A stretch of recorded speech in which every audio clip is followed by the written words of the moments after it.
આ 21 જૂન પહેલાં 100 ડેઝ કાઉન્ટડાઉનનો ઉદ્ઘાટન અમે દર વર્ષે કરીએ, ભારત સરકાર આયુષ મંત્રાલય પણ કરે છે. તો આજે 13 માર્ચથી લઈને 21 જૂનની વચ્ચે 100 દિવસ બાકી છે. તો આજે 100 ડેઝ કાઉન્ટડાઉનનું અમે ઉદ્ઘાટન કર્યું. ગુજરાતના મોટી સંખ્યામાં ધારાસભ્યોની ઉપસ્થિતિમાં આજે કાઉન્ટડાઉનનો અમે ઉદ્ઘાટન કર્યું છે.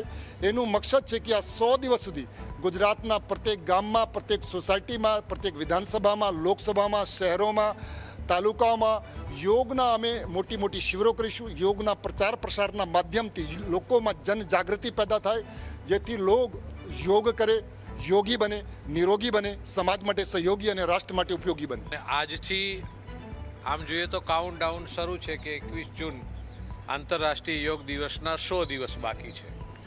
એટલે ખાસ કરીને યોગ બોર્ડના ચેરમેન આદરણીય શિષપાલ મહારાજજી દ્વારા યોગને એક જન આંદોલન સ્વરૂપે જ્યારે પ્રસ્થાપિત કર્યું છે.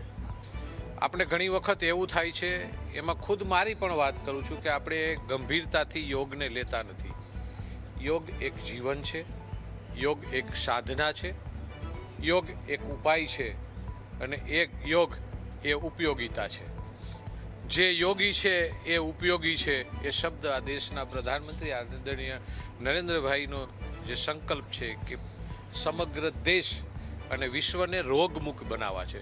જેમના જીવનની અંદર યોગ હશે તેમના જીવનની અંદર રોગ નહીં હોય. 12મી માર્ચથી 13 માર્ચ સુધી યોગ શિબિર તમામ આદરણીય ધારાસભ્યો શ્રીની યોગ શિબિરમાં જોડ્યા છે. આજે પણ અમે જોડાયા છે, અને આજે ખૂબ સુંદર વાતાવરણમાં યોગની શરૂઆત કરી.